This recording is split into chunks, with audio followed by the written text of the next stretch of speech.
ဟု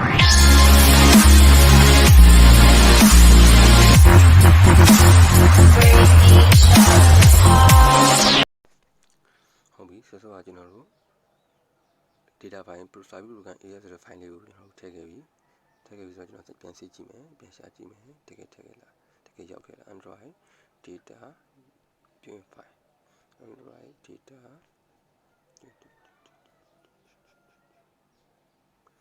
sonnet file ဒီမှာ survey program AS ဆိုတဲ့ဟာလေးရောက်ရှိသွားပြီ file ထဲမှာနောက်ဆုံးเนาะရှိသွားပြီဆိုတော့ကျွန်တော်ပြန်ထွက်မယ်ပြန်ထွက်ပြီးရင်ကျွန်တော်ကဟို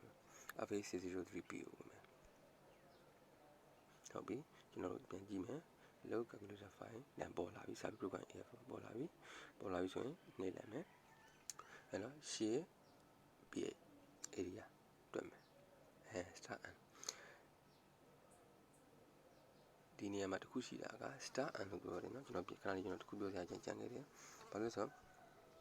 ကျွန်တော်တို့ကဒီ point A နဲ့ကျွန်တော်တို့၄ခုကောက်တယ် point A B C D ဆိုပြီးကောက်ခဲ့တယ်ဟုတ်ပြီကျွန်တော်တို့ A ကအနီးကိုတည်တယ်ကောက်ခဲ့ B အနီးကောက်ခဲ့ပြီ C အနီးလည်းကောက်ခဲ့ပြီ D ရဲ့အနီးလည်းကောက်ခဲ့ဟုတ်ပြီကျွန်တော်က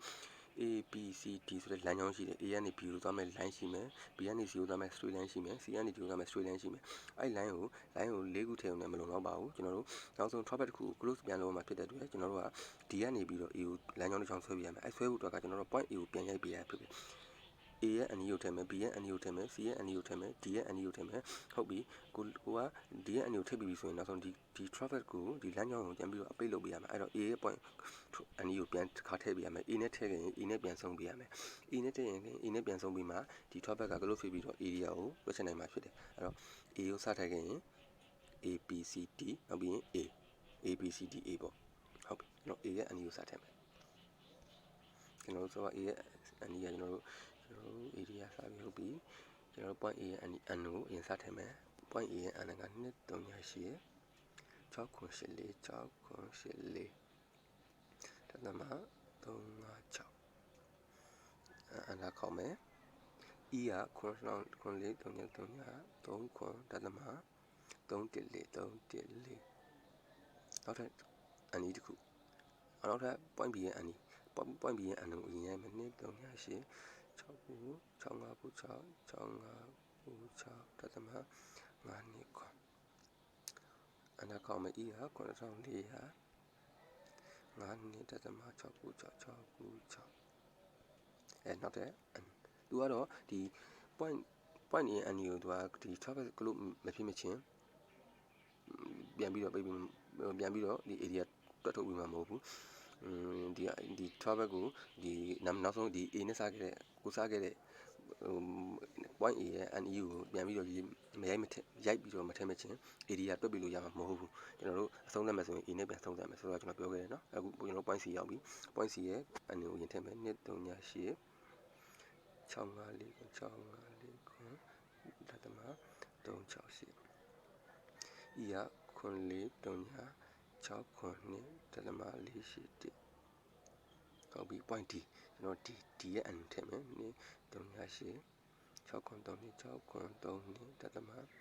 153အခုက9436ဒီဟာဒီမှာမှားလို့မရအောင်ဒီကဏ္ဍနေမှာမီတာဆိုအများကြီးကွာသွားမယ်ပို့စုပတ်ဆက်ကွာသွားမှာဖြစ်ပါတယ်ဒါ point D ရဲ့ E ဟုတ်ပြီ point D ရဲ့ E ဖြစ်ရင်ကျွန်တော်က A B C E F E D ပြီးတော့ကျွန်တော် E မရှိတော့ဘူး E မရှိတဲ့အတွက်ကြောင့်ကျွန်တော်က A နဲ့ပြန်အဆုံးသတ်လုပ်မယ်ဒီ traffic ကိုဒီလမ်းကြောင်းကိုကျွန်တော်ပြန်ပြီးတော့ close လုပ်လိုက်တော့မယ်ပိတ်လိုက်တော့မယ်ပိတ်ရတော့ပိတ်ဖို့ဆိုရင်ကျွန်တော် A ရဲ့ N ကိုထည့်ပေးလိုက်တော့မယ်2386 684တသမ356နောက်ဒီ E ရဲ့ဟာက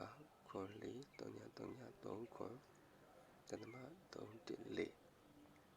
ရပြီ area ထွက်လာပါပြီဒီကောင်က ထွက်လာတဲ့ area က meter square နဲ့ထွက်တာပါ square meter နဲ့ထွက်တာပါကျွန်တော်1.2.5ဆိုတာ square meter နဲ့ထွက်တာပါ square meter နဲ့ထွက်တာပါ1.2.5เนาะကျွန်တော်1.2.5ကို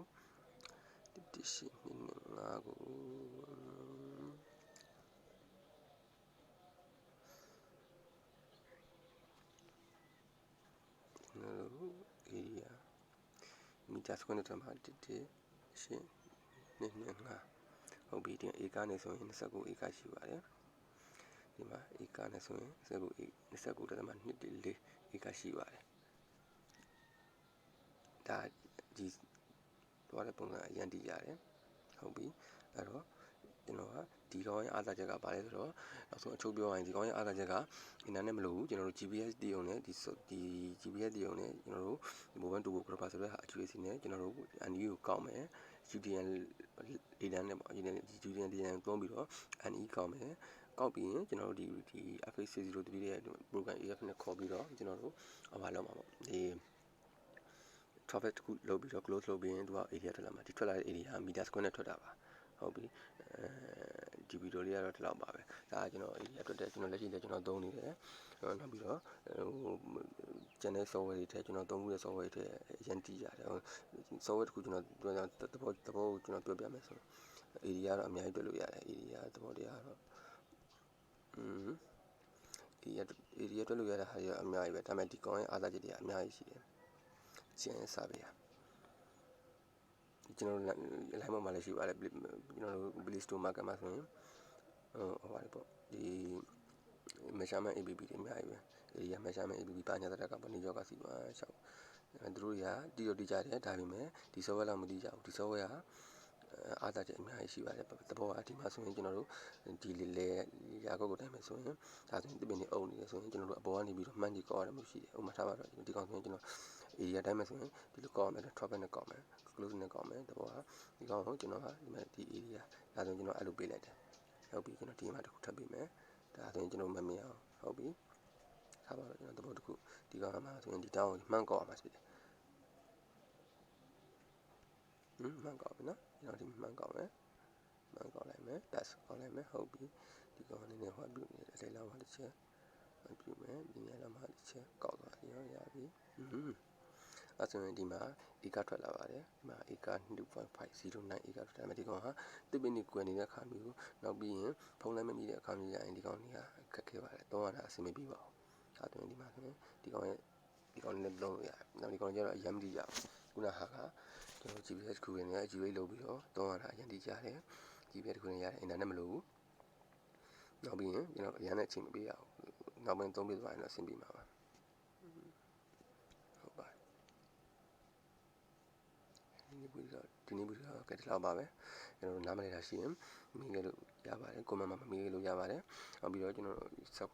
channel ကိုကြိုက်တယ်ဆိုရင် channel ကို subscribe like and subscribe လေးလုပ်ခဲ့ဖို့ကြံပေးချင်ပါတယ်ကျွန်တော်လည်းဒီလိုဗီဒီယိုတွေနောက်ပြီးဒီ GPS နဲ့ပတ်သက်တဲ့စာတွေနောက်ပြီး software နဲ့ပတ်သက်တဲ့အရာတွေကျွန်တော်ထပ်တင်ပြမှမလို့ပါအားလုံးကျေးဇူးတင်ပါတယ်